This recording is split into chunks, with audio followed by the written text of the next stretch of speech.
Law centre में आप सभी लोगों का स्वागत है। आज हम लोग एक बहुत बड़े कानून के बारे में चर्चा करने जा रहे हैं और इस कानून को मैं विधिवत बताऊंगा। एक एक धाराएं पे चर्चा की जाएंगी और ये कानून अपने आप में इस देश के लिए बहुत मूल्यवान कानून है। इसको जानना हर एक व्यक्ति का ये राइट है और कर्तव्य है कि ऐसे कानून क्यों बनाए गए देश में, क्योंकि हमारे देश में एक बहुत बड़ी सामाजिक बुराई व्याप्त थी, छुआछूत। उस छुआछूत को दूर करने के लिए ये कानून जन्म लेता है 1990 में। मैं कहूँगा कि इस कानून को बनाने में भी देरी हुई। ये कानून बहुत पहले आ जाना चाहिए था। देश को आज़ाद हुए आज जो है 1947 में देश आज़ाद होता है और लगभग 70 साल से ज़्यादा का समय हो गया। ये कानून आज़ादी के 40 साल बाद बनता है। ये कानून आज़ादी के 40 साल बाद बनता है। इस कानून को तो और पहले देश में आ जाना चाहिए था। हाँ, मैं ज़रूर कहूँगा इसके पहले कुछ व्यवस्था की गई है, ठीक है। सिविल अधिकार संरक्षण अधिनियम एक कानून बनाया गया है, लेकिन वो कानून पर्याप्त नहीं है। ये कानून एक खास वर्ग के लिए, जिसको इस समाज में व्यक्ति का दर्जा ही नहीं प्राप्त था, ऐसे व्यक्तियों को इस समाज में व्यक्ति का दर्जा देने के लिए, उसके सामाजिक मूल्यों की रक्षा के लिए ये कानून बनाया गया। तो हम देखेंगे जो हमारा संविधान है, हमारे संविधान के अनुच्छेद 17 में लिखा गया था कि छुआछूत का अंत किया जाए और इसके लिए संसद को एम्पावर्ड किया गया था कि वो कानून बनाकर होने वाले छुआछूत को रोके और उसके लिए दंड का प्रावधान करे। तो मैं कह सकता हूं कि ये अनुच्छेद 17 का, यानी भारतीय संविधान के अनुच्छेद 17 का इन्फोर्समेंट है, परिवर्तन है, उसी का रूप है जो इस एक्ट को आज हम लोग पढ़ा रहे हैं, जिसको कहते हैं SC ST एक्ट, ठीक है। हरिजन एक्ट भी इसे कहा जाता है, ठीक है, क्योंकि उस खास वर्ग के लोगों को जिन्हें सताया गया सामाजिक रूप से, उन्हें हरिजन के नाम से भी जाना जाता है। तो इसलिए इस कानून को हरिजन एक्ट भी कहते हैं, क्योंकि ये कानून केवल और केवल SC और ST यानी अनुसूचित जात और जनजाति के लिए ही बनाया गया है। जब उनसे भिन्न कोई व्यक्ति अपराध करता है तो उन्हीं पे लागू होता है। ये कानून कभी SC ST पे नहीं लागू हो सकता। अर्थात ये केवल उन्हें संरक्षण देता है, उन्हें बचाव देता है, उनके खिलाफ ये कानून नहीं लागू होता है। तो हम लोग इस कानून पे विशेष चर्चा करेंगे, इसके एक एक प्रोविजन पे चर्चा करेंगे। बस आप देखते रहिए, ठीक है, इस वीडियो को। इस वीडियो में मैं पूरे एक्ट को एक बार आप लोगों को बताऊंगा, उसके बाद इसके एक एक पार्ट पे अलग अलग वीडियो बनाऊंगा, ठीक है। किसी भी तरह से कोई कमी नहीं रह जाएगी। आप पूरे वीडियो 3-4 वीडियो जो भी बनेंगे इस पे, अगर उसको आप देख लेते हैं पूरा, ये कानून बहुत अच्छे से आपको समझ में आ जाएगा। और न केवल समझ में आपको आ जाएगा, बल्कि आप दूसरे को समझाने के लिए भी सक्षम हो जाएंगे।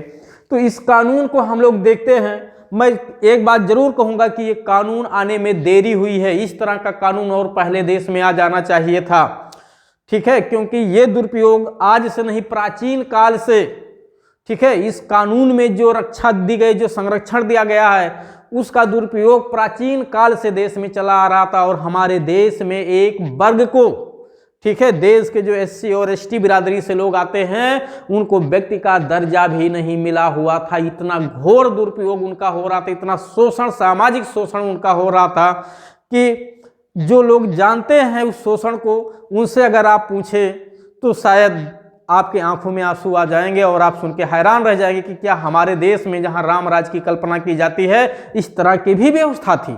इतनी खराब कुरीतियां विद्यमान थी देश में कि अब मैं इस कानून को जब बताऊंगा तो एक एक चीजों को आप लोगों को बताऊंगा। इसीलिए हमारे संविधान के प्रेम्बल में, उद्देशिका में देश की विशेषता बताने के बाद सबसे पहले नागरिकों की बात की गई, यानी देश की विशेषता बता दी गई कि देश के क्या क्या फीचर होंगे हमारा, यानी हमारा देश कैसा होगा। उसके बाद जो देश के नागरिक हैं उन्हें क्या मिलना चाहिए, तो पहला जो उन्हें मिला है वो है उन्हें न्याय मिला है।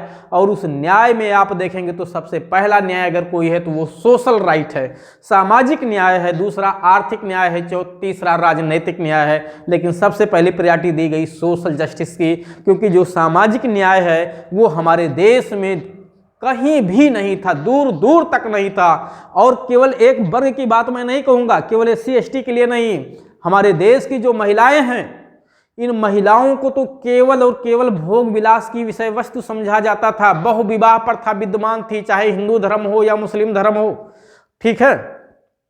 तो महिलाओं का भी कोई सम्मान नहीं था समाज में, केवल दिखावटी में मैं कह सकता हूं, ठीक है, कि एक दिखावटी है कि महिलाओं का बड़ा सम्मान था, कोई सम्मान नहीं था। अगर जब आप कानून को पढ़ेंगे तो बहुत अच्छे से समझ में आ जाएगा। आप कानून नहीं पढ़ रहे हो तो हाँ जरूर आप कहोगे कि महिलाओं का बड़ा सम्मान होता था, लेकिन जब आप कानूनों को पढ़ लोगे ना तो समझ में आ जाएगा कि महिलाओं का कितना सम्मान था। उसी तरह से देश में जो हमारे SC और ST बिरादरी के लोग थे, इनके साथ इतना घोर दुरुपयोग होता था, इनका सामाजिक शोषण होता था कि इनको समाज से ही बहिष्कार किया जाता था। मतलब इस समाज में व्यक्ति नहीं बल्कि जानवरों जैसा स्थान रखते थे। यानी जानवरों जैसा व्यवहार की भी तो बात छोड़ दीजिए, यानी जानवरों से ज्यादा बदसलूकी इन लोगों के साथ होती थी।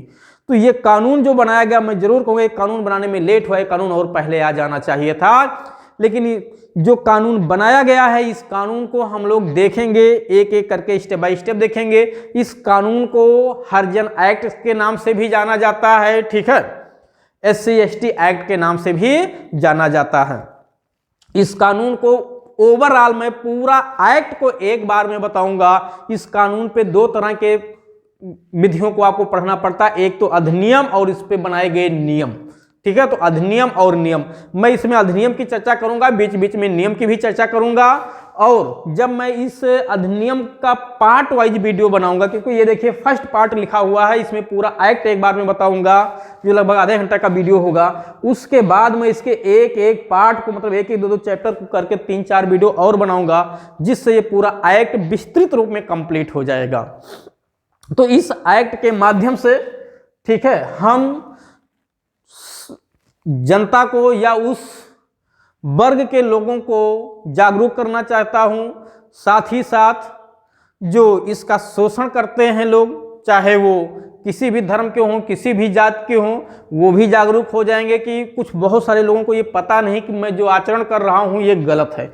शायद अगर उन्हें ये पता हो कि मैं जो कर रहा हूं ये गलत है तो शायद ऐसा आचरण लोग ना करें।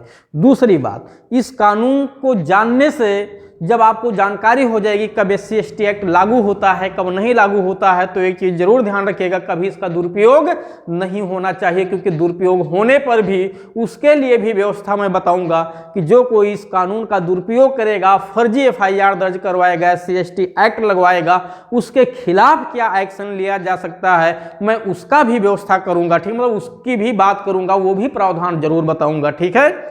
तो आइए हम लोग सबसे पहले इस एक्ट को देखते हैं।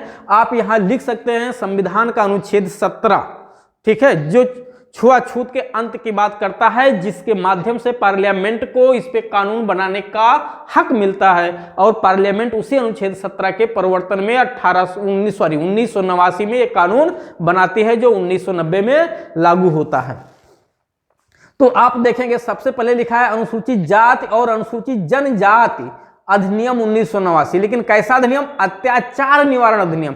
यानी ये जो SC ST एक्ट आया है, जो हरिजन एक्ट आया है, ये उनपे जो अत्याचार हो रहे थे उस अत्याचार के निवारण के लिए, उस अत्याचार को रोकने के लिए बनाया गया है, ना कि उसका दुरुपयोग करने के लिए बनाया गया है। यानी अत्याचार ना होने पाए, ठीक है, इसलिए कानून बनाया गया। हाँ, याद जरूर मैं कहूंगा कि कहीं कहीं इसका दुरुपयोग भी देखने को मिलता है कि ये बात है अत्याचार रोकने के लिए, लेकिन इससे अत्याचार किया जाता है। ये गलत है, सरासर गलत है, ठीक है। आइए, ये अधिनियम संख्या 33 है, यानी 1989 में बनने वाला ये 35वां अधिनियम था। इसका मतलब 1989 में इसके पहले 32 एक्ट और बनाए जा चुके थे, 32 कानून और बनाए जा चुके थे। उसके बाद इसका इन्फोर्स डेट देखेंगे आप, ठीक है, तो 30 जनवरी 1990 को, यानी ये अधिनियम 30 जनवरी 1990 को लागू होता है और राष्ट्रपति साहब इस पे अपनी साइन 11 सितंबर 1989 को कर देते हैं। अर्थात ये अधिनियम का जो पासिंग डेट है वो 11 सितंबर 1989 है और इन्फोर्स डेट 30 जनवरी 1990 है। तो ये SC ST एक्ट। दूसरा पार्ट लिखा है, ये विशेष दांडिक मौलिक विधि है। कैसा विधि है? विशेष दांडिक मौलिक विधि, यानी स्पेशल क्रिमिनल सब्सटेंटिव लॉ, ठीक है। लेकिन इसमें आप कहीं कहीं देखेंगे प्रोसीजर की भी बात की गई है, प्रक्रिया भी बता दी गई है। इन्वेस्टिगेशन कौन करेगा, किसके यहाँ ट्रायल होगा, संज्ञान कैसे लिया जाएगा, ठीक है। तो बहुत सारी जगह इसमें प्रोसीजर भी बताया गया है।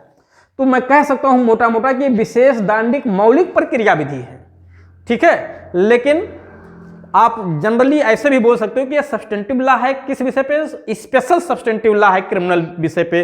जो मैंने पहला वीडियो बनाया है, उस पहले वीडियो में मैंने विधियों का वर्गीकरण किया था। अगर आप उसको देखेंगे तो तुरंत आपको समझ में आ जाएगा कि ये देश की संपूर्ण विधियों में कहां इसका स्थान है, यानी इस एक्ट का कहां पे स्थान है। तो इस एक्ट के माध्यम से 3-4 स्तर के अधिकारियों की भी गठन की गई है, जो ऐसे अपराधों को होने से रोकें, ऐसे अपराधों के होने पे त्वरित न्याय प्रदान करें, ऐसे अपराधों में जो कार्रवाइयां हो रही हैं उसकी मॉनिटरिंग करते रहें, ठीक है। जैसे नोडल अधिकारी भी बनाया गया है, सतर्कता मॉनिटरिंग अथॉरिटी भी बनाई गई है, विशेष अधिकारी की भी नियुक्ति की गई है। मैं सबका जिक्र करूंगा पूरे वीडियो में, ठीक है, लेकिन इसमें नहीं संभव होगा। वो अगले वीडियो में जब बनाऊंगा तो धीरे धीरे उसका भी जिक्र करूंगा। आइए इस एक्ट को देखते हैं। प्रारंभिक, पहला चैप्टर क्या है? प्रारंभिक, यानी टोटल इस एक्ट में 5 चैप्टर हैं, ठीक है, 5 चैप्टर हैं, 23 धारा, यानी कोई बहुत बड़ा अधिनियम नहीं है, क्योंकि स्पेशल लॉ छोटे एक्ट होते हैं, क्योंकि वो किसी विशेष विषय पे लिखे होते हैं। तो इस तरह से स्पेशल लॉ है, विशेष विषय पे लिखा हुआ। केवल SC/ST पे अत्याचार जो होते हैं उन्हीं को रोकने के लिए बनाया गया है।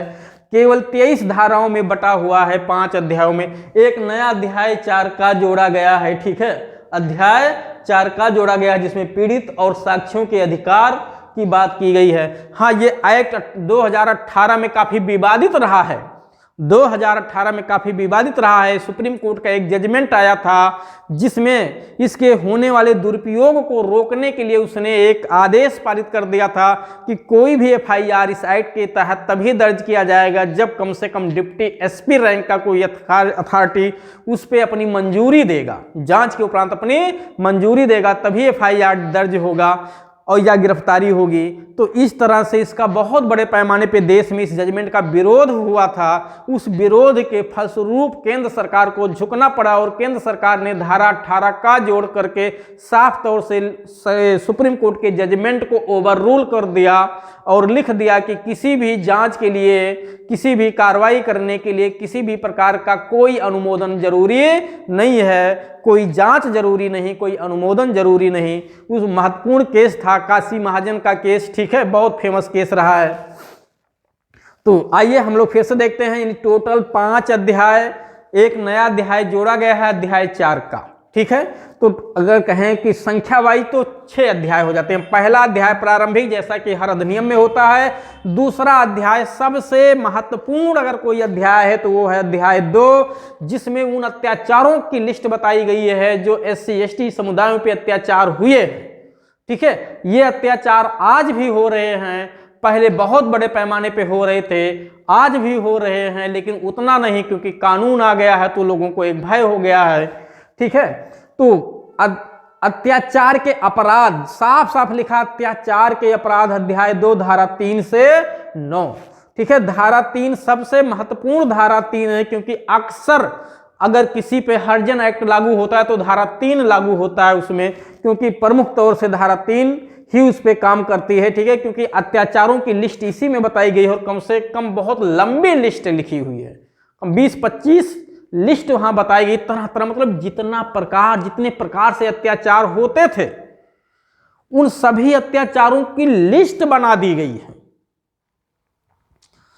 ठीक है। जैसे कोई मैला उठवाया जा रहा है, उनके मुख में कोई गंदा सामान डाला जा रहा है, उनके परिसर में, उनके घर पे कोई गंदगी ले जाके डाल दिया जा रहा है, उनको धार्मिक कर्मकांडों में भाग नहीं लेने दिया जा रहा है, उनको कुएं से पानी नहीं लेने दिया जा रहा है, सार्वजनिक स्थानों पे जाने नहीं दिया जा रहा है, रेलवे स्टेशन पे, बस अड्डे पे नहीं जाने दिया जा रहा है, धार्मिक जुलूस नहीं करने दिया जा रहा है, उनको कोई उत्सव करने नहीं दिया जा रहा है, ठीक है। तो इस तरह के जितने भी अत्याचार थे, जूता का माला पहनाया जा रहा है, जात सूचक गाली दिया जा रहा है, यानी तरह तरह की चीजें लिखी हुई है, ठीक है। उनकी जमीन पे कब्जा कर रहे हैं आप, ठीक है, उनकी संपत्ति उनसे छीन रहे हैं, उनके साथ मारपीट कर रहे हैं, तो भी ये सब धाराएं SC/ST एक्ट की लागू हो जाती हैं। यानी पूरी बहुत लंबी लिस्ट दी गई है। इस लिस्ट का जिक्र मैं तब करूंगा जब अलग से सेपरेट वीडियो बनाऊंगा, लेकिन अक्सर धारा 3 ही SC/ST एक्ट की लागू होती है जब कोई मुकदमा चलता है। उसके बाद 4 में कर्तव्य की उपेक्षा के लिए दंड लिखा हुआ है। यानी अगर FIR अथॉरिटी नहीं दर्ज करती है, इन्वेस्टिगेशन नहीं करती है, साक्ष्य नहीं लिखती है, FIR की कॉपी नहीं देती है निःशुल्क, क्योंकि FIR दर्ज होने पर उसकी कॉपी निःशुल्क दिया जाए, FIR दर्ज किया जाए, साक्ष्य लिखित किया जाए, सूचना दिया जाए, चार्जशीट समय पे पेश किया जाए। चार्जशीट पेश करने की समय बता दी गई कि यथासंभव 60 दिन के भीतर चार्जशीट पेश कर दी जानी चाहिए। यानी पुलिस अधिकारी की ड्यूटी है कि अपराध होने की तारीख से जैसे उसको पता चले 60 दिन के भीतर कोर्ट में अपनी रिपोर्ट पेश कर दे, और कोर्ट की ड्यूटी है कि 90 दिन के भीतर उस मामले की सुनवाई पूरी कर ली जाए। लेकिन विशेष परिस्थितियों में उस समय को बढ़ा करके 180 दिन किया गया, अर्थात 6 महीने की, और 6 महीने के भीतर ट्रायल पूरा हो जाए, पूरा मामला फाइनल हो जाए। ठीक है, यानी मुकदमा दर्ज होने से लेकर के, ठीक है, निर्णय आने तक की जो अवधि बताई गई है मोटी मोटी, वो 180 + 60 दिन। ठीक है, तो 180 + 60 मतलब 240 दिन। 240 दिन के भीतर पूरे मामले का अंतिम रूप से फाइनल होना चाहिए। व्यवहार में नहीं हो पा रहा है, दुर्भाग्य है। ठीक है, उसके बाद पश्चातवर्ती दोष सिद्धि के लिए वर्धित दंड की बात की गई है कि अगर कोई व्यक्ति एक बार दोषी हो गया, दोबारा फिर अपराध करता है तो उसे और सजा दी जा सकती है। लेकिन हाँ, एक चीज ध्यान रखिएगा, अगर SC/ST एक्ट आप पे लागू हो जाता है तो मिनिमम सजा 6 महीने। अगर इस एक्ट के तहत आप दोषी ठहरा दिए गए तो कम से कम 6 महीने आपको जेल में रहना पड़ेगा। ठीक है, मैक्सिमम सजा 5 साल है, लेकिन वो 5 साल सिंपल ऑफेंस के लिए है। विशेष परिस्थिति में गंभीर अपराध करते हैं तो फिर वो सजा बढ़ जाती है। ठीक है, तो दूसरा धारा 6, यानी इस तरह से आपने देखा कि धारा 3, ठीक है, जैसा कि धारा 1 संक्षिप्त नाम विस्तार था, 2 परिभाषाएं हैं। 3 में अत्याचारों की लिस्ट दी गई है जो अपराध होते हैं।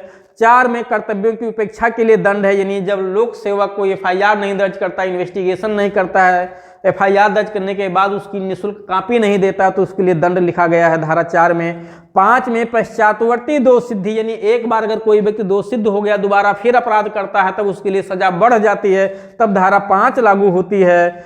6 में लिखा हुआ है भारतीय दंड संहिता के कुछ उपबंधों का लागू होना। कुछ उपबंधों का लागू होने का मतलब यह है कि अगर वो व्यक्ति अपना बचाव तो कर सकता है ना, अध्याय 4, ठीक है, IPC का अध्याय 4, अध्याय 3, अध्याय 5, अध्याय 5 का, ठीक है, इस तरह के जो चैप्टर्स हैं, जो जनरल चैप्टर्स हैं IPC में, वो अध्याय यहाँ भी लागू होते हैं। उसके बाद 8 में लिखा है अपराधों के बारे में उपधान। यहाँ अपराध किए जाने के बारे में कोर्ट प्रिजम्पशन कर लेता है, साबित करने के भार से विक्टिम बच जाता है। और 9 में लिखा है शक्तियों का प्रदान किया जाना, यानी राज्य सरकार को ये पावर दिया गया है कि राज्य सरकार चाहे तो इस अपराध को रोकने के लिए पुलिस, किसी भी अधिकारी को पुलिस अधिकारी की शक्तियां प्रदान कर सकता है। तो इस तरह से आपने अध्याय 2 देख लिया जो धारा 3 से 9 था।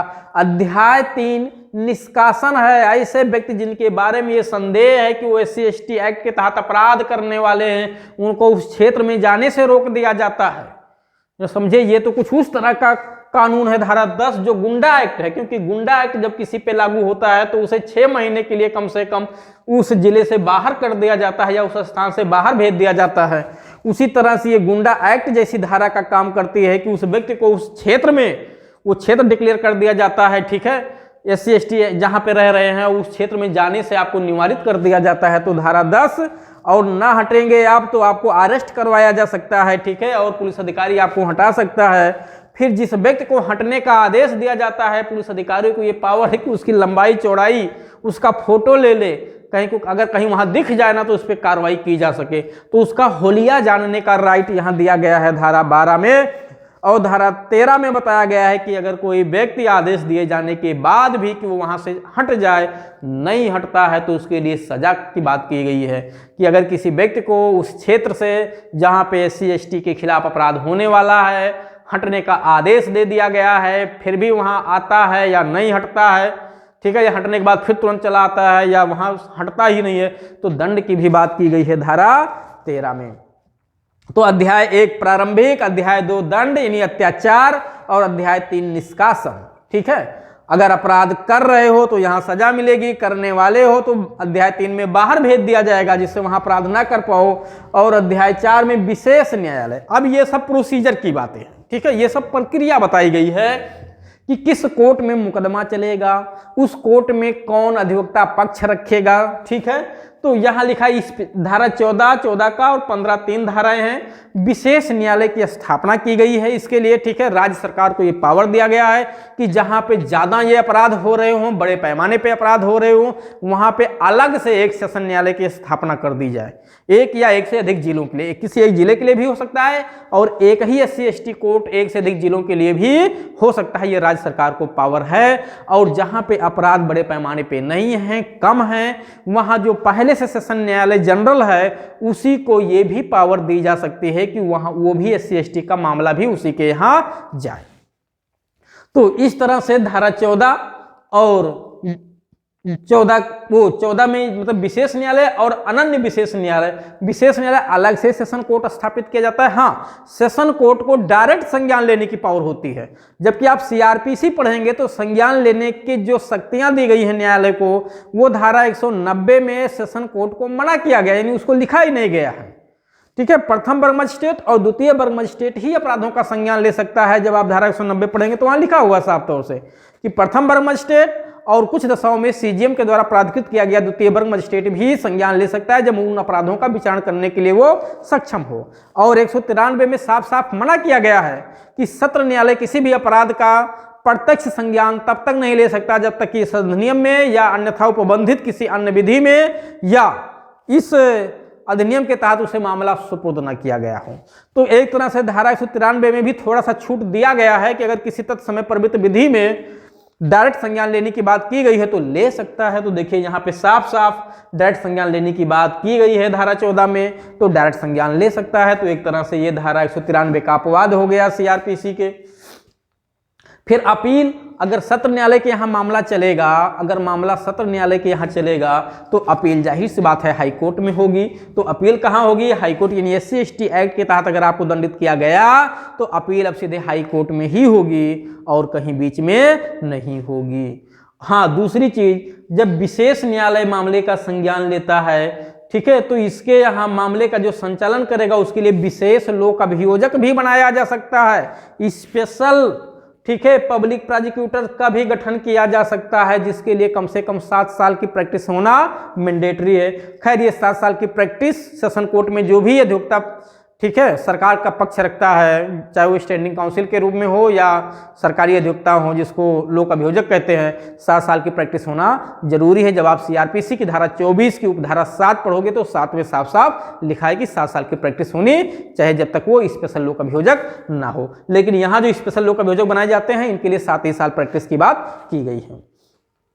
तो इस तरह से धारा 14 का और 15 भी आपने देख लिया, स्पेशल कोर्ट, ठीक। फिर पीड़ित और साक्षियों के अधिकार बताए गए हैं। अध्याय 4 एक अलग से जोड़ा गया, पीड़ित और साक्षियों के अधिकार। क्या अधिकार है? तो पीड़ित और साक्षियों के अधिकार क्या हैं? अधिकार ये है कि पीड़ित को मामले की सुनवाई का अवसर दिया जाए, उसे सुने जाने का अधिकार दिया जाए, उसे साक्ष्य अभिलिखित किए जाए, जो कंपनसेशन वगैरह उसको मिलना है वो सब मुहैया कराए जाए, ठीक है, उसके FIR दर्ज की जाए, FIR की निःशुल्क कॉपी उसे तत्काल दी जाए। तो ये सब चीजें यहाँ पे उनके अधिकार बताए गए हैं, ठीक है। और लास्ट में मिसलेनियस चैप्टर है, अध्याय 5 धारा 16 से 23, धारा 16 से 23 मिसलेनियस चैप्टर है प्रकीर्ण, जिसमें धारा 16 में राज्य सरकार को सामूहिक जुर्माना लगाने की पावर दी गई है कि अगर SC/ST का अपराध एक से अधिक व्यक्तियों पे चल रहा हो तो सभी पे सामूहिक रूप से जुर्माना लगाया जा सकता है। ये धारा 16 में राज्य सरकार को पावर दिया गया है, जैसा कि सिविल अधिकार संरक्षण अधिनियम की धारा 10 का में व्यवस्था किया गया है, वो व्यवस्था यहाँ पे भी लागू हो सकती है। फिर है धारा 17 विधि और व्यवस्था तंत्र द्वारा निवारक कार्रवाई करने की पावर दी गई है, यानी राज्य सरकार को ये पावर है कि वो अलग से इन अपराधों को रोकने के लिए अलग से व्यवस्थाएं बनाए, ठीक है। हाँ, बहुत महत्वपूर्ण पॉइंट ये है कि अग्रिम जमानत का प्रावधान नहीं है। SC/ST एक्ट का अगर मुकदमा आप पे दर्ज हो गया तो उसमें एंटीसिपेटरी बेल ग्रांट नहीं होगी, यानी CRPC की धारा 438, ठीक है, लागू नहीं होगी, यानी अग्रिम जमानत नहीं मिल सकता, ठीक है। आपको हाजिर होना पड़ेगा, कोर्ट में हाजिर होना पड़ेगा और आप अपनी गिरफ्तारी दिखा के आपको बेल मिल जाएगा। ठीक है, होता यही है व्यवहार में कि जैसे ही SC/ST का मुकदमा दर्ज होता है तुरंत उस व्यक्ति को अपना जमानत करवाना पड़ता है। अगर वो जमानत नहीं करवाएगा तो उसे पुलिस कभी भी गिरफ्तार कर सकती है बिना वारंट के। तो लेकिन गिरफ्तार करने से पहले तो वहाँ गिरफ्तारी दिखा दी जाती है। ठीक है, वहाँ गिरफ्तारी दिखा दी जाती है, क्योंकि जब आप कोर्ट में जाएंगे आप जमानत मांगने के लिए कि साहब हमें जमानत दे दीजिए, अभी हम गिरफ्तार नहीं हुए हैं, तो वहाँ गिरफ्तारी दिखा दी जाती है और तुरंत कोर्ट जमानत दे देती है। हाँ, ये अलग की बात है, कभी कभी पहले तो जमानत के लिए हाई कोर्ट जाना पड़ता था, अब सेशन कोर्ट से भी मंजूर हो जाता है। ठीक है, सेशन कोर्ट से भी जो है मंजूर हो जाता है बेल, लेकिन हाजिर होना पड़ता है। हाँ, ये कोर्ट के ऊपर है कि कोर्ट चाहे तो बेल उस दिन ना दे करके आपको जेल भी भेज सकती है, फिर बाद में बेल मिलेगा, क्योंकि बेल एज अ राइट तो आपका है नहीं, क्योंकि ये नॉन बेलेबल ऑफेंस है, आजमानती अपराध है। लेकिन अगर बिना कोर्ट में हाजिर हुए आपको बेल नहीं मिल सकता, ये ध्यान रखिएगा, कोर्ट में हाजिर होना पड़ेगा। और बेल लोग इसीलिए पहले से करा लेते हैं जिससे बाद में पुलिस उन्हें गिरफ्तार ना कर सके। तो ये सब मैं बहुत डिटेल में बताऊंगा। ठीक है, ये सब बहुत डिटेल में इसके अगले वीडियो में बताया जाएगा। उसके बाद 8 का है जांच या अनुमोदन की आवश्यकता नहीं। यही धारा जोड़ी गई है 2018 में, जब सुप्रीम कोर्ट ने कासिम महाजन के केस में जजमेंट पास किया था कि अब कोई भी FIR SC/ST के तहत तभी दर्ज होगा जब उसमें डिप्टी SP रैंक के अथॉरिटी के द्वारा ये अनुमोदन कर दिया जाए कि उसमें FIR दर्ज की जाए या गिरफ्तारी की जाए, नहीं तो गिरफ्तारी या जो है FIR लॉज नहीं होगा। तो बहुत बड़े पैमाने पर 2018 में इसका विरोध हुआ देश में, जिससे सरकार को झुकना पड़ा और सरकार ने धारा 18 का जोड़ करके साफ साफ लिख दिया किसी भी जांच या अनुमोदन की आवश्यकता नहीं है, तुरंत FIR लॉज कर ली जाएगी। ठीक है, और पुलिस बिना वारंट के गिरफ्तार कर सकती है। फिर धारा 19(360) लागू ना होना, यानी जिस व्यक्ति पे SC/ST का मुकदमा दर्ज हो गया और वो दोषी हो गया, उसे डांट डपट के नहीं छोड़ा जा सकता, उसे परीक्षा पे नहीं छोड़ा जा सकता। यानी CRPC की धारा 360 लागू नहीं होती है अगर उसकी उम्र 18 साल से ऊपर है। तो मतलब हवा निकल गई इस कानून की कि 360 लागू ही नहीं होगा। नहीं, 360 भी लागू हो सकता है जब उस व्यक्ति की जिसने अपराध किया है उसकी उम्र 18 से कम हो, लेकिन 18 से ऊपर होगा तो उसे डांट डपट के या पूर्वीक्षा पे नहीं छोड़ा जा सकता, अर्थात उसे सजा सुनाया ही जाएगा, उससे वो बच नहीं सकता। फिर धारा 20 अधिनियम का अन्य विधियों पर अध्यारोही प्रभाव कोई खास महत्वपूर्ण नहीं है। 21 अधिनियम का प्रभावी क्रियान्वयन के लिए सरकार का कर्तव्य, यानी राज्य सरकार की ड्यूटी है कि यह अधिनियम प्रभावी रूप से लागू हो, इसके लिए व्यवस्था करे। और 22 में लिखा हुआ है कि सद्भाव पूर्वक की गई कार्रवाइयों से संरक्षण, यानी राज्य सरकार या केंद्र सरकार या उसके अधिकारी इस अधिनियम के तहत अगर कोई कार्य करते हैं तो उन पे सद्भाव में अगर कार्य करते हैं तो उन पे किसी भी प्रकार का कोई मुकदमा दर्ज नहीं होगा। जैसे अथॉरिटियां काम कर रही हैं, वहाँ आपका जात का नाम पूछ लिए, ठीक है, जो गाली आपको दी गई थी उस तरह के शब्द का वो प्रयोग कर लिए, ठीक है, किस सद्भाव में कार्य करते हुए, तो इस तरह से उन पे कोई अपराध नहीं बनेगा। बात समझ में आ गया? यानी कोई उन पे केस नहीं चलाया जाएगा उसके लिए कि उन्होंने जो है हरिजन शब्द का नाम ले लिया, चमार शब्द का नाम ले लिया, मतलब इस तरह से नाम लेने से उन पे कोई केस नहीं बन जाएगा। और लास्ट में लिखा है 23 में नियम बनाने की पावर दी गई है। केंद्र सरकार और राज्य सरकार दोनों को नियम बनाने की पावर दी गई है, और कि इसके जिससे इस एक्ट को सही से लागू किया जा सके। तो वही जो नियम बना हुआ है अलग से, वो नियम का भी डिस्कस में बीच बीच में करता रहूँगा। और इसके बाद एक शेड्यूल बताया गया है, बहुत महत्वपूर्ण अनुसूची है, जिसमें आप सुनते हैं व्यवहार में कि यदि SC/ST एक्ट का मुकदमा लग गया तो पीड़ित को पैसा मिलता है। जी हाँ, पैसा मिलता है, ठीक है, ये उसके मेंटेनेंस के लिए, उसके रखरखाव के लिए, उसके पुनर्वास के लिए, ठीक है, उसे पैसा दिया जाता है। ये पैसा, ठीक है, 1 लाख, 2 लाख, 4 लाख, 6 लाख, 7 लाख, 8 लाख तक भी हो सकता है। अलग अलग मामलों में ये पैसे की रकम अलग अलग होती है, और ये पैसे की रकम अलग अलग स्टेज पर दी जाती है। जैसे FIR दर्ज हो गया तो FIR दर्ज होने पे कुछ मामलों में, ठीक है, टोटल रकम का कुछ परसेंट मिल जाता है, जैसे 10% या 20% या 30%, इस तरह से मिल जाता है। फिर जब चार्जशीट कोर्ट में पेश होती है तब उसका कुछ परसेंट मिल जाता है, और जब कोर्ट उसे दोषी ठहरा देता है तो फाइनली शेष रकम पूरा मिल जाता है। मतलब पूरा पैसा एक मुफ्त में, एक किस्त में नहीं मिलता है, 3 या 2 स्टेज में दिए जाते हैं। तो वो किन अपराधों में दिए जाते हैं, कब दिए जाते हैं, कैसे दिए जाते हैं, सब मैं डिटेल में और वीडियो इसका बनाऊंगा। बस मैं मोटा मोटा समझा रहा हूं कि ये SC/ST एक्ट है। अगर किसी SC/ST पे यानी अनुसूचित जात पे, किसी हरिजन पे, ठीक है, उसके विरुद्ध जो अत्याचार पहले हो रहे थे, उन्हीं अत्याचारों को जो जितना सोच सके किस किस तरह के अत्याचार हो रहे थे, वो सब अब अपराध बना दिए गए हैं। वो सब अब अपराध बना दिए गए हैं। और यदि उस पर किसी भी प्रकार का किसी ने उस तरह का हरकत किया तो उस पर SC/ST एक्ट का मुकदमा दर्ज हो जाएगा। और इस एक्ट के जो अपराध हैं ये सब संज्ञेय हैं, ठीक है। तो इस तरह से आपने देखा कि पूरा अधिनियम 5 अध्यायों में बटा हुआ है। पहला प्रारंभिक है, जैसा कि अधिनियम का नाम विस्तार प्रारंभ परिचय बताया गया है। दूसरे में अत्याचार यानी उन अपराधों का लिस्ट बताया गया है जो उन पे अत्याचार होते हैं। तीसरे में निष्कासन की बात की गई है, ठीक है, अध्याय 3 निष्कासन। अध्याय 4 विशेष न्यायालय की बात की गई है। और 4 का पीड़ित और साक्षियों के अधिकार की बात। और 5वां मिसलेनियस की बात की गई है, ठीक है। तो मैं कह सकता हूं कि मोटा मोटा, ठीक है, जो स्टूडेंट तैयारी कर रहा है, जो स्टूडेंट तैयारी कर रहा है वो और जो प्रैक्टिस कर रहे हैं, इन दोनों लोगों के लिए, ठीक है, या जो बच्चा तैयारी नहीं अभी LLB कर रहा है या LLB करना है, उसको तो पूरा पढ़ना पड़ेगा। लेकिन जो लोग केवल अपने ज्ञान के लिए जानना चाहते हैं, ठीक है, पूरा जाने बहुत अच्छी बात है, लेकिन पूरा नहीं भी जान रहे हैं तो भी कम से कम उनको अध्याय 2, ठीक है, और अध्याय 3, ये 2 अध्याय, ठीक है, पता होना चाहिए। अध्याय 2 कम से कम अध्याय 2 पता होना चाहिए।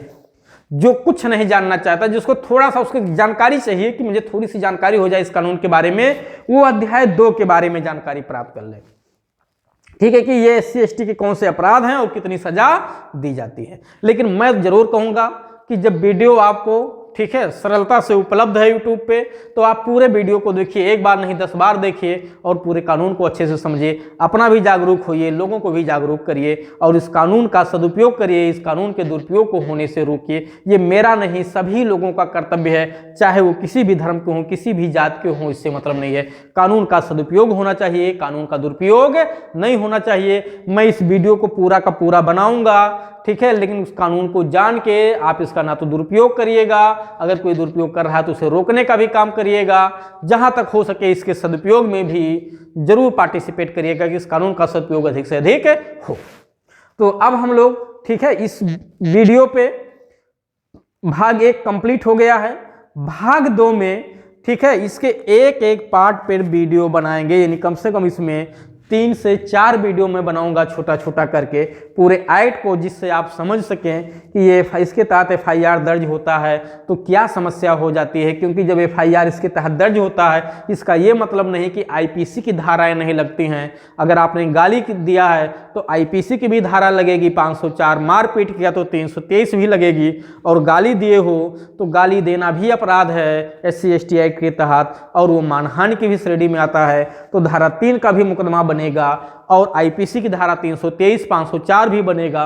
धमकी दिए हो तो 506 भी IPC लगेगी, SC/ST एक्ट की धारा 3 भी आप पे लगेगी। और अब आपको यहाँ बेल करवाना जरूरी हो जाएगा, नहीं तो पुलिस कभी भी आपको बिना वारंट गिरफ्तार कर सकती है। जबकि IPC की धारा जो 323, 526, 504 या 506 लगी हुई है वो उतनी गंभीर धारा नहीं है, लेकिन ये धारा गंभीर हो जाती है, आप गिरफ्तार किए जा सकते हैं। इसलिए तुरंत बेल कराना होता है और मामले का निस्तारण होता है, जिससे आप अपने को निर्दोष साबित कर सकें। क्योंकि अगर दोषी साबित हो गए तो कम से कम 6 महीने जेल में आपको रहना पड़ेगा फिर, ठीक है, इससे कम सजा ही नहीं है। तो चलिए, ठीक है, मुझे उम्मीद है कि आप लोगों को समझ में आ गया होगा, और समझ में आ गया होगा तो चैनल को जरूर सब्सक्राइब कर लीजिएगा और लाइक भी करिएगा, शेयर भी कर दीजिएगा, जिससे आपके जो और दूर दराज के लोग हैं सभी लोगों तक ये वीडियो पहुंच जाए, ठीक है। तो अब हम लोग अगले वीडियो पे, यानी अगले पार्ट 2 पे, ठीक है, पार्ट 2 के साथ फिर मुलाकात करेंगे।